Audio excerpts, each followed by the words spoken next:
ಈ ಕಾರ್ಯಕ್ರಮದ ಪ್ರಾಯೋಜಕರು Gadiyar group of companies. Gadiar Group of Companies, synonymous with excellence and innovation, stands as your dynamic partner for progress. Gadiar Group ensures safety as guardians in firefighting and builds vibrant communities in real estate. Building tomorrow, today.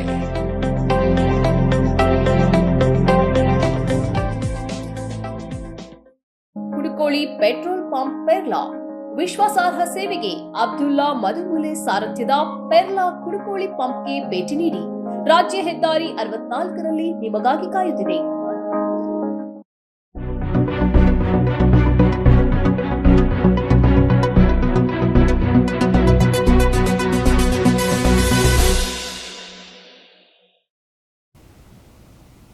ಸನ್ಮಾರ್ಗ ಸುದ್ದಿ ಸಂಚಯಕ್ಕೆ ಸ್ವಾಗತ. ನಾನು ಶಂಶೀರ್ ಬೊಡೋಳಿ. ಬಾಂಗ್ಲಾದೇಶದಲ್ಲಿ ಹಿಂದೂಗಳನ್ನ ಗುರಿಯಾಗಿಸಿ ಭಾರೀ ಪ್ರಮಾಣದಲ್ಲಿ ಹತ್ಯೆ ನಡೆಯುತ್ತಿದೆ ಎಂಬ ವಿಡಿಯೋಗಳನ್ನು ದೇಶದಲ್ಲಿ ಹಂಚಲಾಗ್ತಾ ಇದ್ದು, ಹೆಚ್ಚಿನವು ಅತ್ಯಂತ ಸುಳ್ಳು ಮತ್ತು ನಕಲಿ ಮಾಹಿತಿಗಳಿಂದ ಕೂಡಿದೆ ಎಂದು ಅಲ್ ಜಜೀರಾ ಸಹಿತ ವಿವಿಧ ಫ್ಯಾಕ್ಟ್ ಸಂಸ್ಥೆಗಳು ವರದಿ ಮಾಡಿದೆ. ಇಸ್ಲಾಮಿ ಫೋಬಿಯಾವನ್ನ ಭಾರತದ ಮುಂಚೂಣಿ ಮಾಧ್ಯಮಗಳೇ ಪ್ರಚಾರ ಮಾಡ್ತಾ ಇರುವುದು ಅತ್ಯಂತ ಶಾಕ್ ಆಗಿದೆ ಎಂದು ವರದಿಗಳು ತಿಳಿಸಿದೆ. ಟೈಮ್ಸ್ ಗ್ರೂಪ್ನ ಮಿರರ್ ನೌ ಚಾನೆಲ್ ಪ್ರಸಾರ ಮಾಡಿರುವ ಕಾರ್ಯಕ್ರಮದ ಬಗ್ಗೆ ವಿಶೇಷವಾಗಿ ಅಲ್ ಜಜೀರಾ ಬೊಟ್ಟು ಮಾಡಿದೆ.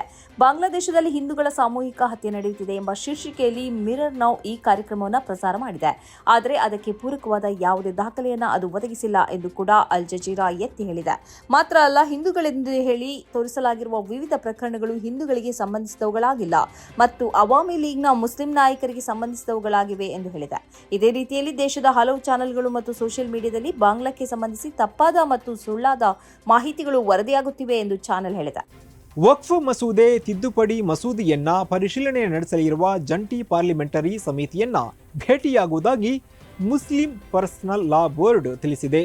ಬೋರ್ಡಿನ ಅಧ್ಯಕ್ಷ ಮೌಲಾನಾ ಖಾಲಿದ್ ಸೈಫುಲ್ಲಾ ರಹಮಾನಿ ಇವರ ನೇತೃತ್ವದಲ್ಲಿ ಸದಸ್ಯರು ಆನ್ಲೈನ್ ಸಭೆಯನ್ನ ನಡೆಸಿದರು. ಜಂಟಿ ಸಮಿತಿಯ ಸದಸ್ಯರ ಜೊತೆ ನಿರಂತರವಾಗಿ ಸಂಪರ್ಕದಲ್ಲಿ ಇರಬೇಕು ಮತ್ತು ಇವರನ್ನ ಭೇಟಿಯಾಗಿ ಮಾಹಿತಿಗಳನ್ನು ಹಂಚಿಕೊಳ್ಳೋಕೆ ತೀರ್ಮಾನ ಮಾಡಲಾಗಿದೆ ಎಂದು ಈ ಬೋರ್ಡಿನ ಜನರಲ್ ಸೆಕ್ರೆಟರಿ ಮೌಲಾನಾ ಮೊಹಮ್ಮದ್ ಫಜಲುರ್ ರಹೀಂ ತಿಳಿಸಿದ್ದಾರೆ. ಲಾ ಬೋರ್ಡ್ ಈಗಿಂದೀಗಲೇ ಜಂಟಿ ಸಮಿತಿಯ ಸದಸ್ಯರನ್ನ ಸಂಪರ್ಕಿಸಲು ಪ್ರಯತ್ನಿಸಲಿದೆ ಮತ್ತು ತಿದ್ದುಪಡಿ ಮಸೂದೆಯಿಂದ ಮುಸ್ಲಿಂ ಸಮುದಾಯಕ್ಕೆ ಆಗುವ ಆಘಾತ ಮತ್ತು ಆಸ್ತಿಗೆ ಸಂಬಂಧಿಸಿದ ತೊಂದರೆಗಳನ್ನು ವಿವರಿಸಲಿದೆ ಎಂದು ಅವರು ಹೇಳಿದ್ದಾರೆ. ಹಾಗೆಯೇ ಸೆಂಟ್ರಲ್ ವಕ್ಫ್ ಕೌನ್ಸಿಲ್ ಮತ್ತು ವಕ್ಫ್ ಬೋರ್ಡ್ಗಳಲ್ಲಿ ತರಬಯಸುವ ಬದಲಾವಣೆಯ ಬಗ್ಗೆ ಅವರು ಆತಂಕ ವ್ಯಕ್ತಪಡಿಸಿದ್ದಾರೆ. ಇದು ಎರಡೂ ಮಂಡಳಿಯನ್ನ ದುರ್ಬಲಗೊಳಿಸಲಿದೆ ಎಂದು ಅವರು ಹೇಳಿದ್ದಾರೆ. ಹಾಗೆಯೇ ವಕ್ಫ್ ಆಸ್ತಿಗಳ ಸಂರಕ್ಷಣೆಯಲ್ಲಿ ದೇಶಾದ್ಯಂತ ಮುಸ್ಲಿಮರು ತೊಡಗಿಸಿಕೊಳ್ಳಬೇಕು ಎಂದು ಅವರು ಕರೆ ನೀಡಿದ್ದಾರೆ. ಕೋರ್ಟಿನ ಮೇಲ್ನೋಟದಲ್ಲಿ ಶಾಹಿ ಈದ್ಗಾ ಮಸೀದಿಯ ಸರ್ವೆ ನಡೆಸುವುದಕ್ಕೆ ಅಲಹಾಬಾದ್ ಹೈಕೋರ್ಟ್ ಈ ಹಿಂದೆ ಅನುಮತಿಯನ್ನ ನೀಡಿತು. ಇದಕ್ಕೆ ಸುಪ್ರೀಂ ಕೋರ್ಟ್ ಆ ಬಳಿಕ ತಡೆಯಾಜ್ಞೆಯನ್ನ ನೀಡಿತು. ಇದೀಗ ಸುಪ್ರೀಂ ಕೋರ್ಟ್ ತನ್ನ ತಡೆಯಾಜ್ಞೆಯನ್ನ ವಿಸ್ತರಿಸಿದೆ. ನವೆಂಬರ್ ತಿಂಗಳವರೆಗೆ ಈ ತಡೆಯಾಜ್ಞೆ ಇರಲಿದೆ ಎಂದು ವರದಿಯಾಗಿದೆ. ನ್ಯಾಯಮೂರ್ತಿಗಳಾದ ಸಂಜೀವ್ ಖನ್ನಾ ಮತ್ತು ಸಂಜಯ್ ಕುಮಾರ್ ಅವರು ಈ ತಡೆಯಾಜ್ಞೆ ನೀಡಿದ್ದಾರೆ. ಮಂದಿರವನ್ನು ಒಡೆದು ಶಾಹಿ ಮಸೀದಿಯನ್ನು ಕಟ್ಟಲಾಗಿದೆ ಮತ್ತು ಈ ಭೂಮಿಯು ಶ್ರೀಕೃಷ್ಣ ಜನ್ಮಭೂಮಿ ಟ್ರಸ್ಟಿಗೆ ಸೇರಿದ್ದಾಗಿದೆ ಎಂದು ದೂರುದಾರರು ನ್ಯಾಯಾಲಯದಲ್ಲಿ ವಾದಿಸಿದ್ದರು. ಇದೇ ವೇಳೆ 1991ರ ವಿಶೇಷ ಕಾಯ್ದೆಯನ್ನು ಈ ದೂರುದಾರರ ವಾದವು ಉಲ್ಲಂಘಿಸುತ್ತದೆ ಎಂದು ಮಸೀದಿ ವಾದಿಸಿತ್ತು ಮತ್ತು ಹೈಕೋರ್ಟ್ ಇವರ ವಾದವನ್ನು ತಳ್ಳಿಹಾಕಿತ್ತು. ಹಾಗೆಯೇ ಸರ್ವೆಗೆ ಅನುಮತಿ ನೀಡಿತ್ತು. ಆ ಬಳಿಕ ಮಸೀದಿಯ ಹೊಣೆಗಾರರು ಸುಪ್ರೀಂ ಕೋರ್ಟ್ನ ಬಾಗಿಲು ತಟ್ಟಿದ್ದರು. ಸುಪ್ರೀಂ ಕೋರ್ಟ್ ಈ ಸರ್ವೆಗೆ ತಡೆ ವಿಧಿಸಿತ್ತು. ಇದೀಗ ಈ ತಡೆಯನ್ನ ನವೆಂಬರ್ವರೆಗೆ ವಿಸ್ತರಿಸಿದೆ. 2020 ವಿಶ್ವಕಪ್ ಅನ್ನ ಗೆದ್ದ ಭಾರತೀಯ ಕ್ರಿಕೆಟ್ ತಂಡದ ಭಾಗವಾಗಿದ್ದ ವೇಗದ ಬೌಲರ್ ಮೊಹಮ್ಮದ್ ಸಿರಾಜ್ ಇವರನ್ನ ತೆಲಂಗಾಣ ಸರ್ಕಾರ ವಿಶೇಷವಾಗಿ ಗೌರವಿಸಿದೆ. ಮನೆ ನಿರ್ಮಾಣಕ್ಕಾಗಿ ಹೈದರಾಬಾದ್ನ ಅತಿ ದುಬಾರಿ ಏರಿಯಾವಾಗಿರುವ ಜುಬ್ಲಿ ಹಿಲ್ಸ್ನಲ್ಲಿ 600 ಸ್ಕ್ವೇರ್ ಯಾರ್ಡ್ ಭೂಮಿಯನ್ನ ಉಚಿತವಾಗಿ ನೀಡಿರುವ ಜೊತೆ ಗ್ರೂಪ್ 1 ಉದ್ಯೋಗವನ್ನ ಪ್ರಕಟಿಸಿದೆ. ಗ್ರೂಪ್ 1 ಉದ್ಯೋಗವೆಂಬುದು ನೇರವಾಗಿ ಡೆಪ್ಯೂಟಿ ಸೂಪರಿಂಟೆಂಡೆಂಟ್ ಆಫ್ ಪೊಲೀಸ್ ಹುದ್ದೆಗೆ ನೇರ ಪ್ರವೇಶವನ್ನು ನೀಡುತ್ತದೆ. ಸಿರಾಜ್ ಅವರು ಶೈಕ್ಷಣಿಕವಾಗಿ ಗ್ರೂಪ್ 1 ಹುದ್ದೆಗೆ ಅರ್ಹರಲ್ಲ, ಆದರೆ ರಾಜ್ಯ ಸರ್ಕಾರವು ಅವರ ಸಾಧನೆಯನ್ನು ಪರಿಗಣಿಸಿ ಈ ಹುದ್ದೆಯನ್ನು ಅವರಿಗೆ ನೀಡುತ್ತದೆ. ಗ್ರೂಪ್ 1 ಹುದ್ದೆಗೆ ಪದವಿ ಪಡೆಯುವುದು ಕಡ್ಡಾಯವಾಗಿದೆ. ಆದರೆ ಸಿರಾಜ್ ಅವರು 12ನೇ ತರಗತಿಯವರೆಗೆ ಕಲಿತಿದ್ದಾರೆ ಎಂದು ಮುಖ್ಯಮಂತ್ರಿ ರೇವಂತ್ ರೆಡ್ಡಿ ಅಸೆಂಬ್ಲಿಗೆ ತಿಳಿಸಿದ್ದಾರೆ. ರಿಕ್ಷಾ ಚಾಲಕನ ಮಗನಾಗಿರುವ ಸಿರಾಜ್ 2017ರಲ್ಲಿ ದೇಶದ ಗಮನ ಸೆಳೆದರು. 2 ಕೋಟಿ 60 ಲಕ್ಷ ರೂಪಾಯಿಗೆ ಅವರನ್ನು ಐಪಿಎಲ್ ಫ್ರಾಂಚೈಸಿ ಖರೀದಿಸಿದೆ. ಅನುಮತಿಸಿತು. ಇದಾಗಿ ಕೆಲವೇ ತಿಂಗಳಲ್ಲಿ ಅವರು ಭಾರತೀಯ ತಂಡಕ್ಕೆ ಆಯ್ಕೆಯಾದರು. ಈವರೆಗೆ 27 ಟೆಸ್ಟ್ ಪಂದ್ಯವನ್ನು ಆಡಿರುವ ಅವರು 74 ವಿಕೆಟ್ಗಳನ್ನು ಪಡೆದಿದ್ದಾರೆ. ಹಾಗೆಯೇ 44 ಒನ್ ಡೇ ಪಂದ್ಯದಿಂದ 71 ವಿಕೆಟ್ಗಳನ್ನು ಪಡೆದಿದ್ದಾರೆ. ಅದೇ ವೇಳೆ 16 ಟಿ20 ಪಂದ್ಯಗಳನ್ನು ಆಡಿದ್ದಾರೆ. ಬಾಂಗ್ಲಾದೇಶದ ಸುಪ್ರೀಂ ಕೋರ್ಟಿನ ಮುಖ್ಯ ನ್ಯಾಯಾಧೀಶ ಒಬೇದುಲ್ ಹಸನ್ ರಾಜೀನಾಮೆ ನೀಡಿದ್ದಾರೆ. ಮುಖ್ಯ ನ್ಯಾಯಾಧೀಶರು ಮತ್ತು ಇತರ ನ್ಯಾಯಾಧೀಶರು ರಾಜೀನಾಮೆ ಕೊಡದಿದ್ರೆ ನಿಮ್ಮ ಮನೆಯನ್ನ ಸುತ್ತುವರಿತೀವಿ ಮತ್ತು ಆಕ್ರಮಣ ನಡೆಸ್ತೀವಿ ಎಂದು ವಿದ್ಯಾರ್ಥಿಗಳು ಬೆದರಿಕೆ ಹಾಕಿದ ಬಳಿಕ ಈ ರಾಜೀನಾಮೆ ಪ್ರಕ್ರಿಯೆ ನಡೆದಿದೆ. ದೇಶಾದ್ಯಂತ ಇರುವ ಸುಪ್ರೀಂ ಕೋರ್ಟ್ ಹಾಗೂ ಅಧೀನ ನ್ಯಾಯಾಲಯಗಳ ನ್ಯಾಯಾಧೀಶರ ಸುರಕ್ಷತೆಯನ್ನು ಪರಿಗಣಿಸಿ ತಾನು ಈ ನಿರ್ಧಾರ ಕೈಗೊಂಡಿರುವುದಾಗಿ ಮುಖ್ಯ ನ್ಯಾಯಾಧೀಶರು ತಿಳಿಸಿದ್ದಾರೆ. ಮುಖ್ಯ ನ್ಯಾಯಾಧೀಶರು ಸುಪ್ರೀಂ ಕೋರ್ಟ್ನ ಫುಲ್ ಬೆಂಚ್ ಸಭೆಯನ್ನು ಕರೆದಿದ್ದಾರೆ ಎಂಬ ಸುದ್ದಿಯ ಹಿನ್ನೆಲೆಯಲ್ಲೇ ವಿದ್ಯಾರ್ಥಿಗಳು ಬೀದಿಗಿಳಿದರು. ವಿದ್ಯಾರ್ಥಿಗಳ ಜೊತೆ ಇತರ ನ್ಯಾಯವಾದಿಗಳು ಕೂಡ ಸೇರಿಕೊಂಡರು. ಮಾತ್ರ ಅಲ್ಲ, ಇವರೆಲ್ಲ ಸುಪ್ರೀಂ ಕೋರ್ಟ್ನ ಸುತ್ತ ನೆರೆದ ಬಳಿಕ ಚೀಫ್ ಜಸ್ಟಿಸ್ ಈ ನಿರ್ಧಾರ ಕೈಗೊಂಡರು. ಮುಖ್ಯ ನ್ಯಾಯಾಧೀಶರು ಶೇಖ್ ಹಸೀನಾ ಅವರ ಆಪ್ತರಾಗಿದ್ದರು ಎಂದು ಹೇಳಲಾಗುತ್ತಿದೆ. ಯುಎಇನಲ್ಲಿ ಆಗಸ್ಟ್ 26ರಿಂದ ಶಾಲಾ ಕಾಲೇಜುಗಳು ತೆರೆಯಲಿದ್ದು ಭಾರತೀಯ ವಿಮಾನ ಕಂಪನಿಗಳು ಇದನ್ನ ದಂಧೆಯಾಗಿ ಪರಿವರ್ತಿಸಿಕೊಂಡಿರುವುದಕ್ಕೆ ವ್ಯಾಪಕ ಆಕ್ರೋಶ ವ್ಯಕ್ತವಾಗ್ತಾ ಇದೆ.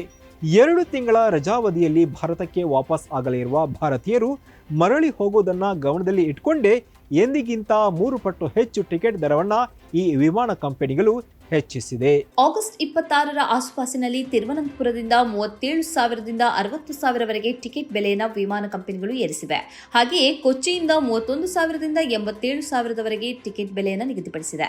ಉಳಿದ ವಿಮಾನ ನಿಲ್ದಾಣಗಳಿಂದ ಪ್ರಯಾಣಿಸುವವರಿಗೂ ಕೂಡ ಇಂಥದ್ದೇ ಬೆಲೆ ಏರಿಕೆಯನ್ನು ಮಾಡಲಾಗಿದೆ.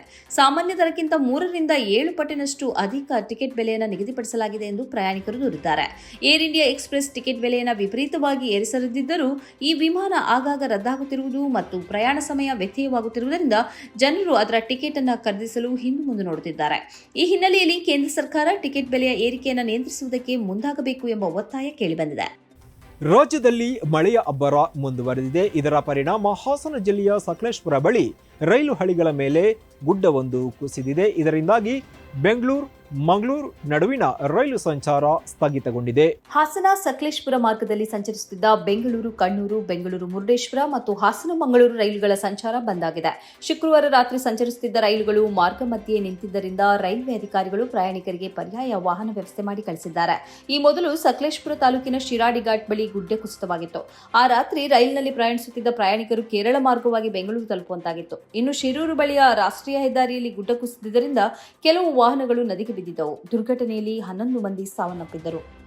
ಇದುವೇ ಈ ಹೊತ್ತಿನ ಸನ್ಮಾರ್ಗ ಸುದ್ದಿ ಸಂಚಯ. ನಿರಂತರವಾಗಿ ನೋಡ್ತಾ ಇರಿ ಸನ್ಮಾರ್ಗ ನ್ಯೂಸ್. ಸುದ್ದಿಗಳ ಸಂತೆಯಲ್ಲಿ ಸತ್ಯದ ಮೊಂಬತ್ತಿ.